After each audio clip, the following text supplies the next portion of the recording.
Welcome back to the Clubhouse, and for those of you just joining us, welcome to the Tribe. We are a group of FSU alumni obsessed with the culture, the gear, and the game of golf. From breaking down tour news to roasting our own weekend blow-ups, no topic is out of bounds. Grab a drink and settle in. This is the Tea Time Tribe. All right, everyone, welcome back to the Tea Time Tribe. I'm Eric, as always, joined by John and Ian. Before we get to anything golf-related, we have to give a shout-out. Team USA, unfortunately, was eliminated from FIFA World Cup last night to Belgium. We lost 4-1, although it felt like 10-1 in that second half. It was the worst we played all tournament. Sad turtle. Sad turtle. Thought that was a positivity rock. It is. That's why it was turned upside down, John. It's a sad turtle. That was last week. I couldn't tell. Yeah. No, that was giving me flashbacks. I think, Ian, you were at that game, the TCU Georgia National Championship football game a few years back. Oh, I had to get you guys to hold me back from placing more bets. Yeah, I think that is true. I think we're solely responsible for you being able to afford that house, because if you had not been let back, you would have been lots of money in the hole, and you'd be not a homeowner at this point. I could not. I just could. It was so hard to believe that TCU was getting rocked so hard. No, it wasn't. It just no, it really wasn't. I will say, I didn't think Georgia was going to 60-piece them, but I didn't think it was going to be that close to the game. That's what I'm saying. I didn't think. Obviously, after the first quarter, I didn't think TCU had a chance, but I thought they'd keep it within 30 points, and yet the line kept moving up to like 40 and 50, and I was like, this is easy money. There's no way that TCU is not going to score again. And that's why betting with your heart just tears you apart.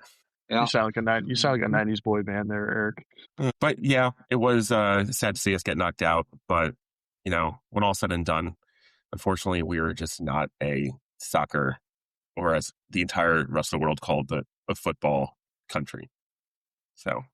No, I was talking soccer. We'll talk to you in 4 years. Yeah, exactly. I don't even know where the World Cup is next year or next time. My pops was funny. He was like, Europe's got a couple 100 years on us for soccer, so we'll get there. Like, I don't know if we're ever going to catch up to any European countries, but I like the optimism.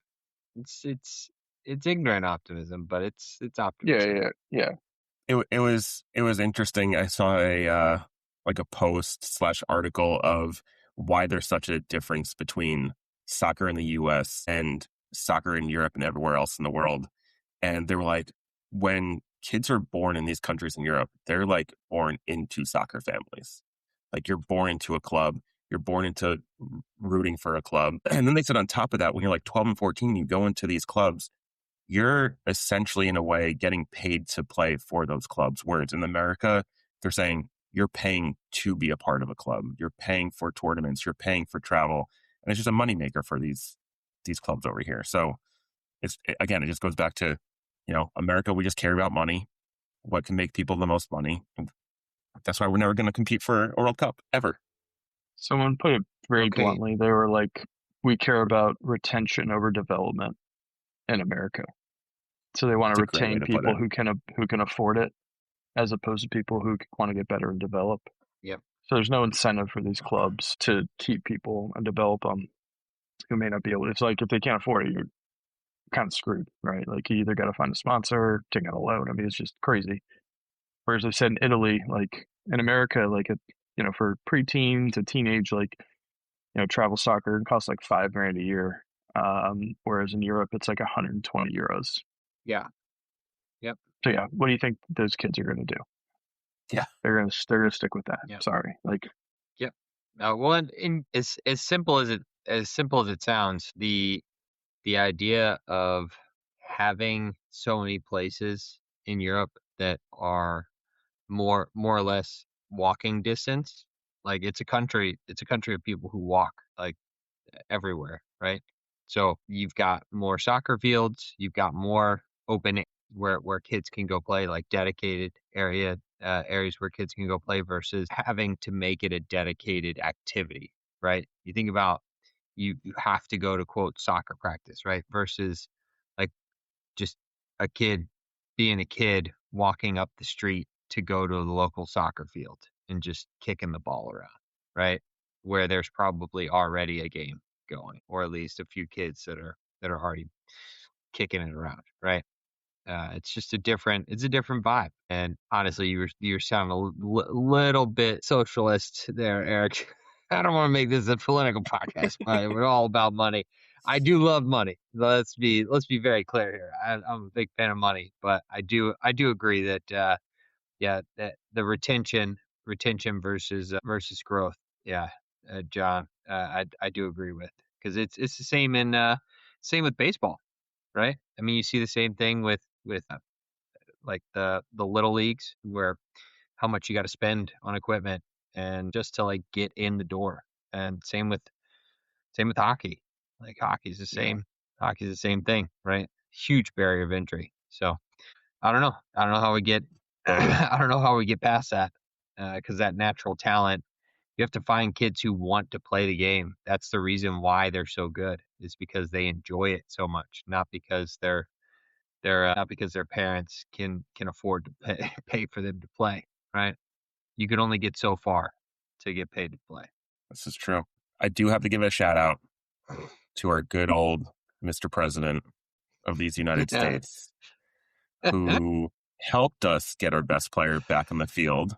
Ironically enough, the same time when he is a citizen due to being a birthright citizen, at the same time that they tried to take away birthright citizenship. We're not going to get into it. Like I said, we're not a political podcast, but it's just too ironic to not mention. Yeah. Yep. Yeah, corruption worked in our favor for once, huh? It's the only way you can describe my favorite. Only way you can describe it. Yeah. My favorite meme was the one with Balogun holding up the reverse Uno card at the ref. That by far my favorite, or the actual trump card itself. Yeah, was a good one. Those were both pretty good. That's special. Yeah. Mm-hmm. A lot of good memes. All right, back to golf. We'll quickly go over John Deere that just completed this past weekend. We have Genesis Scottish Open coming up this week, with the Open Championship following next week. And then we'll have our weekly debate, and we'll get into some YouTube golf on this podcast a little bit. But started off, John Deere. Again, we talked about it last week. It's one of those events that people love, but who knows if it's going to stick around in this new PGA Tour in 2028. But winner, Chris Gotterup, shoots a final round, was it 62? 62, yeah. To get the job done. And I think he had his brother on the bag this week too, didn't he? He did. So good week for the Gotterup brothers. Interesting. This is basically a year since he kind of came on to the scene, winning Scottish last year. So kind of priming himself up again to make another run. Yeah, I was going to say, you can go ahead, Ian. No, go ahead, John. It's his third win this year, I want to say. Like quietly. Like he won in Hawaii. He won the Waste, and I think this is the one. This is his third one. It's his fifth one in the last calendar year. Won more tournaments than, there's Kyle Porter put out a tweet. There's like 15, the top like 25 golfers in the world. He's won more than all of them combined in the last 364 days or whatever it is. So he's on a very quiet heater. Not quite Scottie, but for your first like legit year and a half on the PGA Tour, it's quite the start. He's setting himself up really well for a President's Cup berth this year, a Ryder Cup next year. He's another guy who just can hit it a mile. He can hit it low, he can hit it high. He's got a really funky swing too. If you really break it down, his action, I've seen it recently after he won. People break it down his swing. It's another one that's just swing your swing, man. So, he's aimed 20 yards to the left. He hits it, and he's hitting a draw 20 yards to the right, and then it comes back. I'm like, this is actually the craziest swing on tour. We talk about Scottie's swing, and this is actually like his hands, it's his aim and everything. It bends the laws of physics in a lot of ways, but that's for another time. Yeah, just kind of, I mean, the Sunday 62, no one else really separated themselves, and Ben Coles had a chance there at the end, and decided to sling one in the water on 18 there that put him out of contention. Some good finishes for some guys who really needed it. Max Homa in a top 10 finish. Yeah. There's a lot of good points for him heading into the end of the year here. But yeah, it was another, I don't want to say a classic John Deere finish because it's usually not a huge name, ends up winning it. But yeah, good win for Gotterup. Yeah, 7.4 mil on tour already this season alone. So he's playing quite well. He's already matched his previous year total earnings. So he's on pace to absolutely blow that number out of the water with just mediocre finishes the rest of the year. 16 to 17 cuts made. So I mean that speaks for itself, right? You can't put yourself in contention if you don't make the weekend. So that just awesome to see a guy like that pull that out. And you took my line there. Seeing Max Homa play well is really stellar. To see him back into some type of form, shooting 64 on Sunday as well. Quite the number. Obviously those numbers were out there for players to hit, but as we know, Homa's very can tend to be streaky, and normally his streaks don't work out well on the weekends. So again, good to see from his part. But yeah, overall fun event to watch on Sunday, and yeah, good to see Gotterup take it home. There were two names that I wanted to point out that both finished. One finished top 20, one finished in the top 10. First one we've mentioned many times in this podcast, Blades Brown. Finished T12, just on a tear. Dude just can't be stopped. He's going to be a name to see on a Ryder Cup one day. 2 years. 3 years. Yeah. The other name, which, again, we've mentioned on the podcast a couple of times, I don't think for good reasons. John, I believe he has a soft spot in your heart. Zach Johnson finishes T9 this week. Yeah, that's his major, man. He's an Iowa guy. I mean, let me tell you something. He's quiet. If they ever get rid of this tournament, we will never hear the end of it. I think he may put up a purse on his own.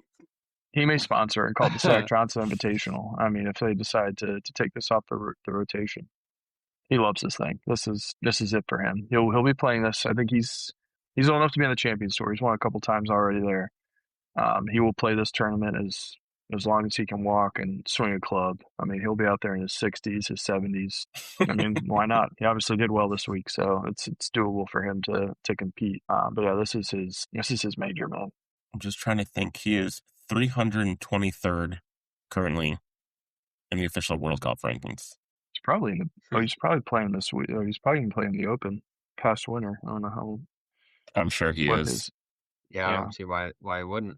Yeah, so far in Champions Tour this year, he's made 8 cuts of the 8 events he's played. Won twice, top 10 in all 8 events, finishing second once, third twice, and top 5 7 times. Jeez. It's on a heater. Sure is. Good old Champions Tour. They just help the U.S. Senior Open? Padraig Harrington won. Yep. Did he? He did. Good for him. Yep. It's at Ian's favorite course, Scioto in Columbus, Ohio. Scioto? Yeah. Scioto. I don't know how you say it. Jack Nicklaus's country club he grew up playing. Scioto. Yeah. Yep, that's where Pops is going to play next week. Is he? Yeah. He's going to play Muirfield. Muirfield, yeah. Muirfield Village and Scioto. And he's got a couple other courses, but he said, got no idea what those other 2 courses are. Can't remember. Like, cool. I'm glad this is so memorable for you. It's like, yep, looking forward to it. This retired life. Well, speaking of Champions Tour, U.S. Senior Open, nice little segue. into what we were talking about earlier about YouTube golf. Those in the YouTube golf world, I'm sure, would have heard the Your Golf Tour. There was some controversy with good old Michael Block on this most recent episode that came out about he came all the way over here for only 9 holes. I don't understand the concept of this Your Golf Tour yet. I don't know many people that do, unless you really follow the Bryan brothers or Grant Horvat. My initial take from it, just shut up. Like we were talking about right before we started recording. He's not an influencer. He's just a PGA pro who's, to take words right out of your mouth, John, he's just riding this 15 minutes of fame for 3 years at this point. He is not. I don't understand why he was doing there. I'm going to be honest with you guys. I'm too lazy to take a deep dive into the format, the 9 holes, whatever it was. But unless there was some sort of rules violation that screwed him over or something, I don't know what he's complaining about. He's not a YouTube golfer. As you said, he's a PGA teaching pro from California who's qualified for a bazillion PGA championships and obviously did really well 3 years ago and has been riding that ever since and is now on the PGA Champions Tour. I think he finished T30th this weekend at the Senior US Open. So great for you. I don't know what he's doing on this YouTube golf tour. He wasn't on YouTube until this, his fame started 3 years ago. He's been invited on channels. Great for him, whatever. His tour is for guys who have grown up and made YouTube golf what it is, right? The Bryan brothers, Grant Horvat, good folks. There's 16 of them. So I don't know what he's doing on that. And concerning a YouTube, like, is he like a celebrity shot? I don't understand. Second point is, there's no reason for Grant Horvat to apologize for leaving that in. No. This is what YouTube golf is all about. This is literally the point of YouTube golf, is to be, these are non-professionals, raw emotion. This is just everyday back and forth, like golfers who just happen to be really good. That's why people gravitate to their channels. So don't apologize for that. That's part of the gig. That's part of the shtick. You're not going to apologize if you have footage of someone playing really, really bad on a hole and they freak out or toss a club or something. You're not going to cut that. It's part of the game. It's part of YouTube golf. There's no, Michael Block shouldn't be mad, and there shouldn't have been an apology there. No, he knew the format going into it. I don't understand why he was so pissed about it. Like, hey, you miss your shot, they're gonna cut you. Easy as that. I don't see what the I don't see what the big controversy was about. But hey, to each their own. To each their own. Like you said, John.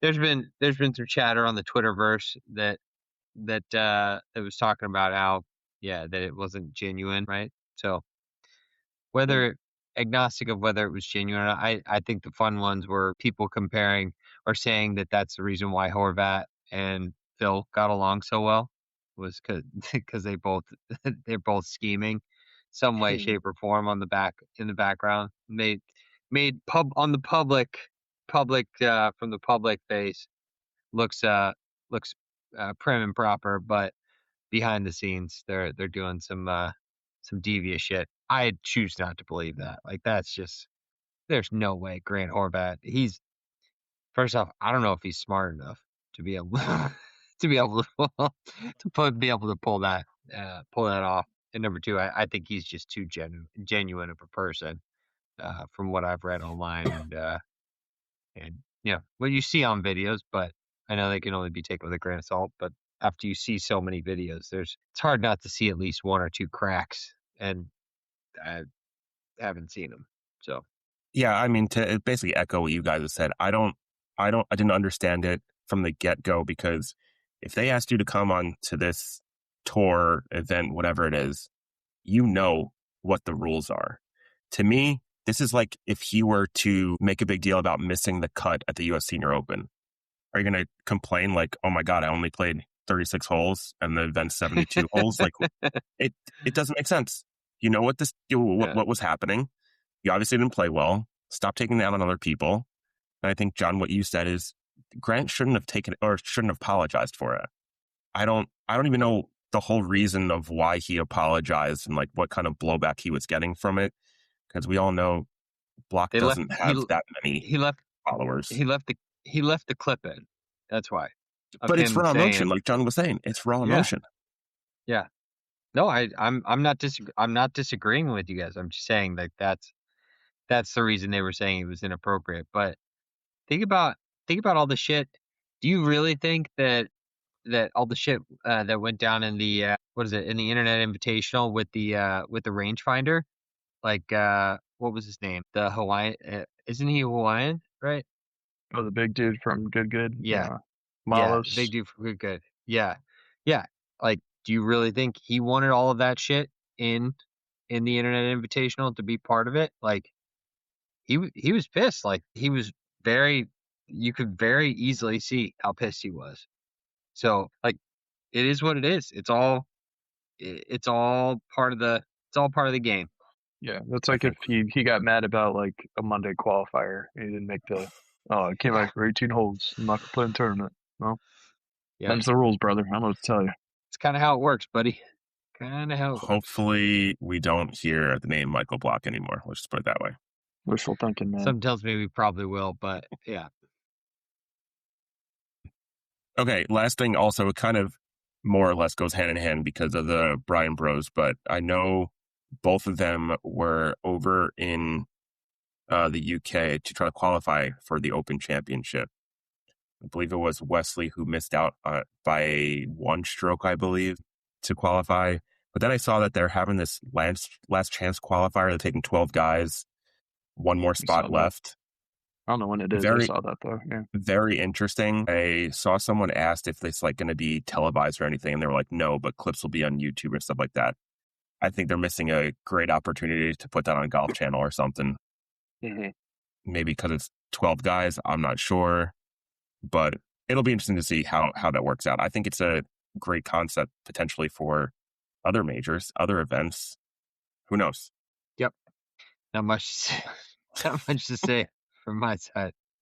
Before we get into the weekly debate here, John and I had the opportunity to go to an indoor golf simulator. It's called the Back Nine. I was trying to count how many locations around the country they have, and it's quite a few. They're sprouting up like weeds, honestly. Are there any in Orlando? Let's see, Florida. I mean, you guys have actual golf courses, so I don't know why I would need it, but yes, in Waterford Lakes. Do you have any idea where that is? I don't know if this is the same with all of these locations, but the one that we visited specifically, I guess it was the owner that kind of met us at the front there and introduced us to it. When we first got there, I was ready to go open the door, and John goes, hold on a second, I have a code. It turns out this place is 24/7 and is unmanned, which I've never heard of before.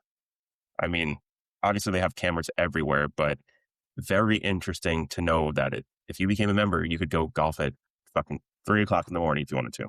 Yeah. I've looked into this a couple times, just like, because I'm a sucker for a good business plan video on Instagram or on the reels. Yeah, and they do like they'll put a little mini fridge in there too, where you can if you take a beer, leave a beer type of thing, for depending on what type of memberships you want to do. But they also have a little putting green in there where you can just hang out, and a few chairs to just sit and watch golf. You kind of want to escape from the family. So, but they have a reservation system online. You pay the fee, and you come in like 2-3 days a week to clean up the bays, like vacuum a little bit, and it's very low. It's very low lift from a needs perspective, like from a manual labor perspective. It's just the cost is all up front. Yeah. And making sure that you've got the demand. But shit, I wouldn't mind having one of those for myself. I mean, it was BYOB, which we didn't know. The guy said, like, you can bring your own food. They have people that like DoorDash food all the time there. They had a huge Bluetooth speaker if you wanted to hook up your music. They had YouTube TV on the TV there in the bay for you. And the technology behind it is at Full Swing, which I believe it was just bought. Was it by the conglomerate that owned Golf Channel, I think? Yeah. Mm-hmm. Which that was the first time being on something other than TrackMan for me. I thought it was a lot better than what TrackMan is. Really? Yeah, I liked it. Mm-hmm. Yeah. Interesting. Just from the interface, or what's the? This is. I'm interested to hear why. I mean, I think it's because TrackMan, you have to be like right behind the actual little box they have, where they had cameras everywhere. It just felt like the numbers were more accurate. Like the ball flight you were seeing was more accurate. You could see, depending on where you hit on the screen is literally where your ball was coming out when you were playing golf or you were on the range. So just seemed more accurate to me and more seamless. Yeah, I had a few shanks, and I was like, you know what, this is real life. Like, I feel like if you're not on the best sim, if you're on the best sim, it'll just be like, okay, he sprayed one off to the right, and I had a couple of ones that, I had an 11 on a hole because I hit 3 out of bounds and had to keep re-teeing, and so I was like, okay, this is real life. This is good. All right, I can get behind this. This is real life, guys. This is real life. If I hit a wedge real thin, if I chunked it, I was like, all right, it's not gonna make the green. And sure enough, it did not make the green. So it felt, if I got behind one, I was like, all right, that was a good swing. Got a hold of that one, and I did. So what I felt matched the numbers and the result on the screen. What they do for like if you hit it into the bunker or into tall grass? That was the interesting one. We found out very early because we played St. Andrews Old Course. And I think on like the second hole, I was in the fescue. I was like 140 or 50 yards away, and I took out a 9-iron, just a nice smooth 9-iron. Or no, actually, I was 140 away. I took a 9-iron thinking it's going to, give a little because of the rough. Flew the green.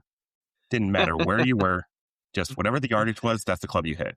I think John had one in the bunker that it didn't seem like the bunker was going to affect it at all. Yeah. Mm-hmm. Yeah, I was like up against the lip, and so I like hit it pretty high. I almost missed the screen because I hit it straight up, and it got out. And I was like, did I really have to do that? I don't know. I respect the game too much. Yeah. Maybe I didn't have to do that. Yeah, it was interesting. It'll be nice to. I'm sure it won't be the last time we'll be there to go and try their courses. They had a long drive competition in there. They had a closest to the pin in there that you could do if you wanted to play skee ball. Apparently, they had something like that in there. Skee ball, huh? But yeah, I told John that's like a place you go rent out for like 4 or 6 hours and go watch a block or two of games from March Madness. Mm-hmm. Ooh, yeah, and hit some balls on the sim at the same time. That's pretty dope. Yeah, I like that idea. And it'd be interesting to know what the cost is to basically block out the whole area, because it's only 3 bays, and I think they said the one they're building here in Short Pump near us is only 2, so it's not big. So it'd be interesting. I mean, you get a group of like 12 guys, that would be a nice couple hours just to hang out, watch some sports, and play some golf. Absolutely. Love the idea. So who won? I had an 11 on a hole, Ian. Eric did not. It was relatively close up until that point, and then it was not. It was. I shot 75. John how was putting? Also, what'd you guys think of the putting? So John actually had less putts than I did, which is pretty on brand for how I play. I think so. It is very accurate. So the sim is very accurate. Yeah. I think we found out anything outside of 50 feet on the green is a 3-putt. Mm-hmm. So it's one that you can program, like you can change the radius auto, to the pin. Yeah. So it was very on brand putting wise. So yeah, I'll no. All right. That's always been my one thing about simulator golf. It's like how there's people there. Yeah, there's. But like on the flip side, you could say someone like me that has a 4-foot putt, the sim's going to give me it in 1 putt. How many times am I going to make a 4-foot putt? Give me 10 chances. Probably like 3. It definitely depends. Depends on the green, but yeah, I think no best more than case 5. 50-50. So, yeah, exactly. I don't know if anyone will ever figure it out, but if you do, you'll have the whole simulator world. chomping at the bit. Yep. All right, before we get to Scottish Open, our debate this week, I sent it to you guys on Instagram, but I'm curious your guys' take. Someone put it out there because it was July 4th a few days ago. We had Joey Chestnut, again, won the Nathan's hot dog eating competition. If you put Joey Chestnut and Usain Bolt against each other, they had to eat one hot dog and then run the 100 meters. Who wins? Ooh. Oh, just one hot dog? One hot dog. Usain Bolt. Do you know how fast Joey Chestnut eats a hot dog? Yeah, in like half a second. Correct. Yeah, but if it's a full lap around the track? No, just 100 meters. Yeah. That's like, I mean, Usain I feel obviously like they run it, already like- did. I feel like they already did this, didn't they? I think this is on YouTube. If it is, I would love to see it. But just like Hold on.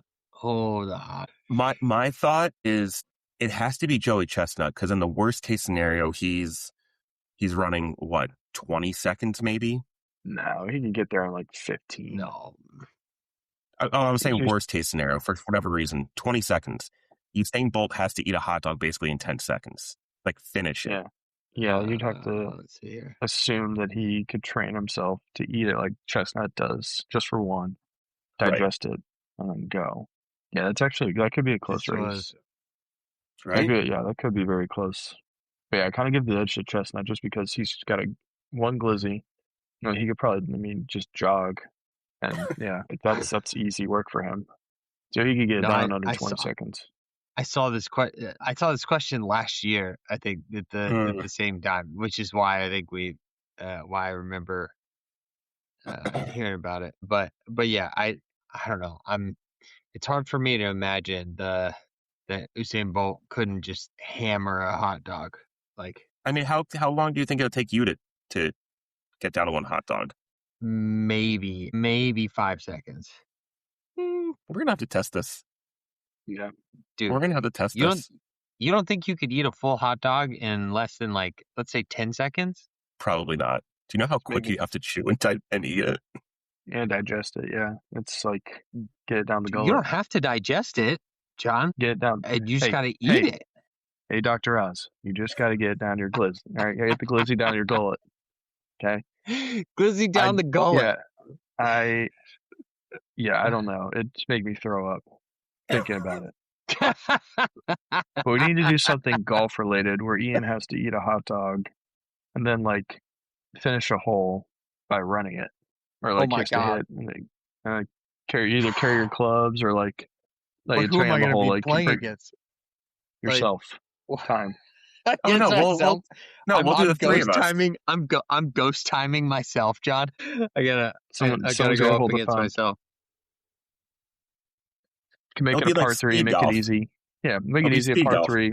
So you just have the club, your approach shot, and you bring a wedge and a putter if you need it. So, what, part 3? Yeah, par 3 to make it easier, so you don't need the full bag. Pull your club that you're hitting your approach shot, and then a wedge and a putter in case you need it. Just in case. I challenge you, I think- Ian. I challenge I you could to do a it. duel. I think I could do it with one club. We find like a 150, like a 150 shot for par 3, and I don't know, 150. I think I could probably, man. I'm trying to like see myself run to a green right now in my head, like how long that would take. I mean, shit, if I hit a good shot, I don't think it's going to take more than like, what, 6 minutes? Oh, way less. Yeah, that You seems. think so? First Way of all, less? you just went from I'm going to get a hot dog in under 10 seconds to it's going to take me 6 minutes to run 150 yards. No, because I don't know where the shot's going to go. Exactly. It doesn't Yeah. matter where you hit it. It's going to Yeah, it take you. does. It's going to take you 15, 20 seconds to run from the tee to the green or wherever it is. You put down your club, you chip it. Yeah, I'd give it like Yeah, but 3 what if- minutes. 3 minutes? 3. Yeah, even if you hit like a bad shot, as long as you're in play and like you get it within like 15, 20 yards of the green. Short, deep, Oh, that's what left, right. we were looking at videos of. John, Eric, you remember those videos that we were passing back and forth of the guys who were saying how many mulligans it would take? Oh, yeah. That was some great content.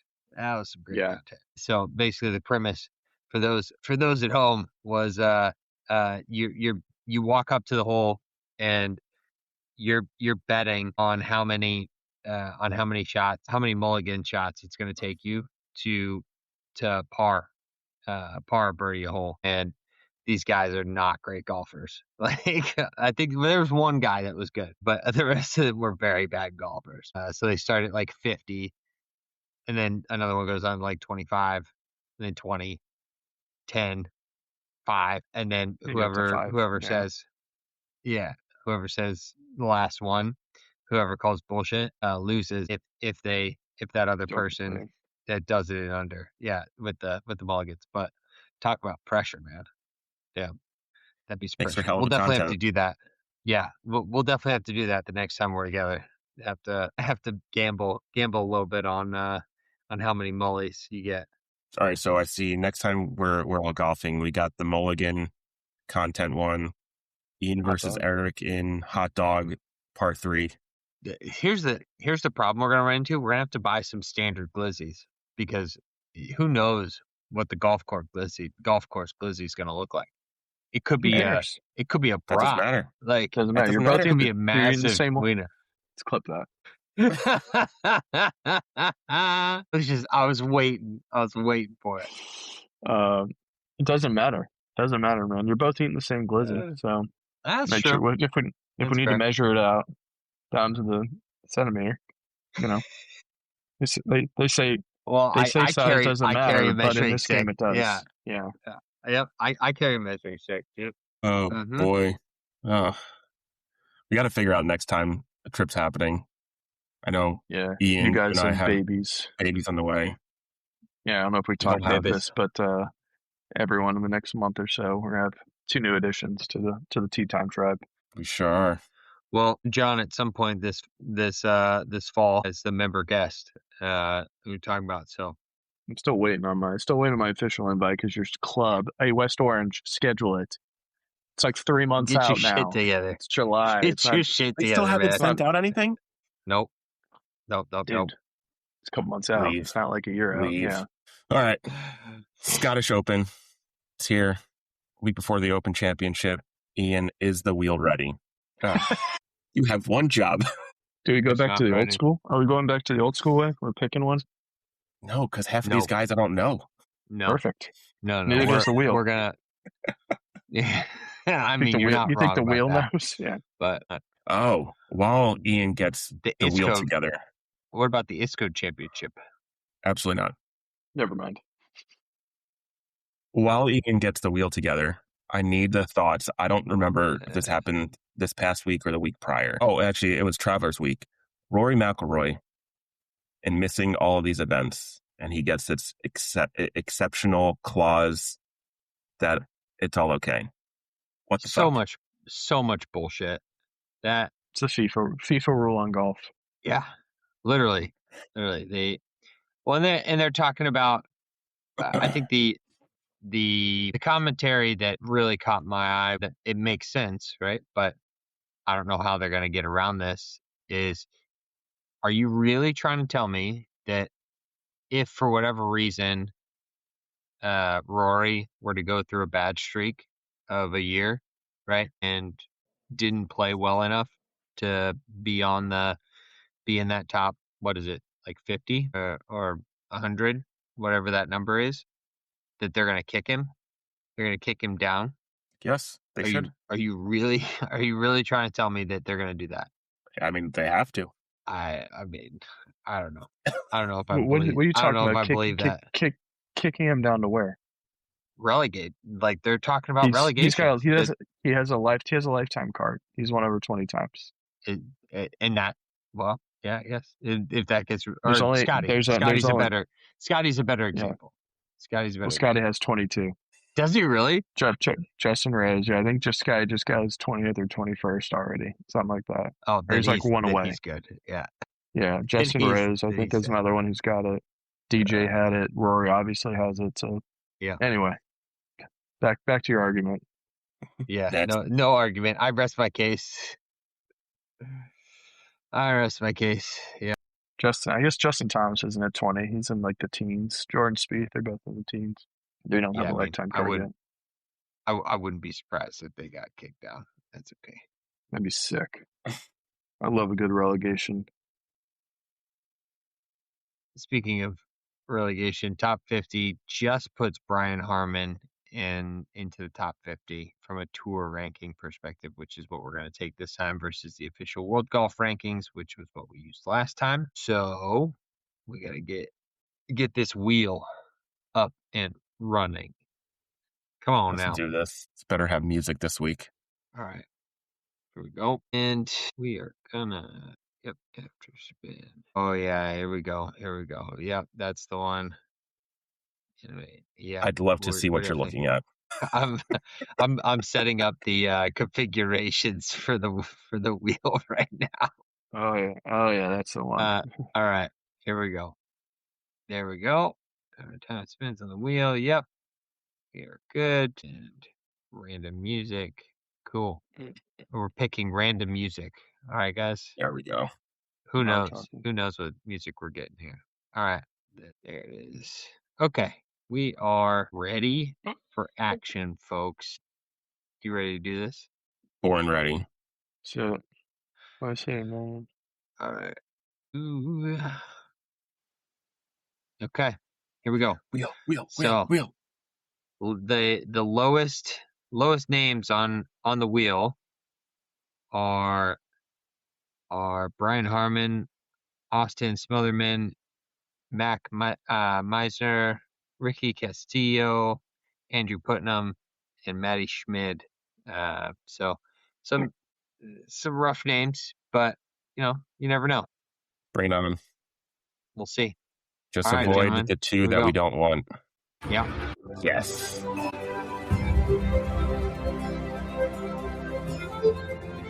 No. Yes. Let's go. Hello. Wow. What a start, gentlemen. What a start. Man, Scottie Scheffler. Should we shuffle the names a little bit? Or do we want to keep it as is? Keep it. Keep it? All right. Yeah, keep it. Here we go. I wonder what the next random sound's going to be. All right. Take two.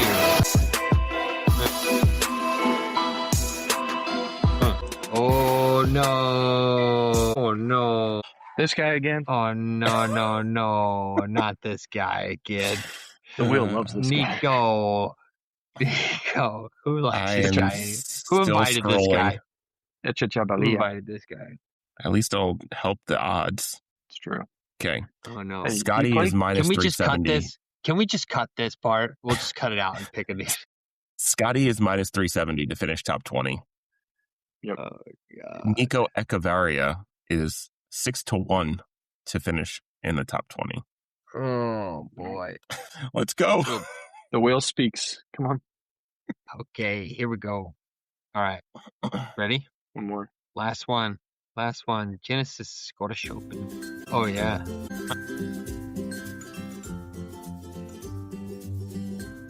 No. Tell me it's Gotterup. Let's go. Dude. All right. Bang, bang, bang. Previous number champ. One in the world. Previous champ. Let's go. Yep, number one. Wow. Okay. Plus I should feel better about this. Should we start removing names that have been picked in the past? Like no. That would remove Nico Echavarria. The wheel speaks. Wheel speaks. All right, so we got Scottie. We got Nico. Our three winners, folks. And we got Chris Gotterup. Respect the wheel deal. We're at 18-1. Hey-o. All right. I like it. Why not us? Why not? So many different reasons. Wheel speaks. All right. Well, the wheel does speak for itself. Speaks for itself. How do you guys feel? Well, how you guys feeling about this pick? I don't know, man. Sure. I felt good some weeks. I felt bad some weeks. The results are all the same. So we just last time I picked Nico, didn't he fit? Wasn't he like top 10 after the first day and then almost missed the cut or something. Correct. Yep. That's good. Yeah. That's good. Yeah. Well, shit happens, right? Correct. Golf happens. Yes, it does. Yes, it does. Golf does happen. Oh Man. boy, I played a little golf today. Speaking of which, you guys Today? played, yeah, Nice. today. Good Yep. for you. It's a Tuesday. Played, Good job. Yeah. Yep. Life of a contractor consultant. Yeah. Played over at Mission Inn, Las Colinas, where Charlie Woods played a little while ago in that junior event and that HAGA event. Yeah, it's it. Fresh track, really nice track. Would recommend. It's $54 during the week, so can't complain. Cheap. Also took 45 minutes to get over there, but it's cheap golf and really nice. You haven't said what you shot. 83. Ah, So okay. I mean, nothing to write home about. But unlike me, I had 3 3-putts, but I also had 8 1-putts. So it's like Evens out. I don't know. And they Evens were out. from like I'd say like 5 of those were from deep, like at least over 10 feet. At least 5 of those putts were. So one of which was a birdie putt. So can't complain. I don't know. I fucking hate golf sometimes, man. I just like there's just this mid stretch. I've been looking back at my Arcos data, and it's like I start really strong. Start off the first like 5 or 6 holes are as of late have been really good, and then 7 and 8 come around and the wheels start to fall off, and then I hit the reset button somewhere around like 12 or 13, and then the rest of the holes are good. But that middle stretch is, I mean, it's left, right, down, up, skull fuck, duff, who knows? And it's like I find something and then carry on, keep calm and carry on the rest of the round. I hate this game, man. Absolutely hate this game. Yeah. But I do love it at the same time. It's the best. It's a love-hate relationship. Yeah. It's a very abusive relationship, mentally and physically. Yeah. All right. Well, that's another round in the books here for the tribe. Thanks for hanging out. Remember, if you enjoy the show, subscribe and share it. And until next time, keep it in the short grass, keep the drinks cold, and as always, go Knowles.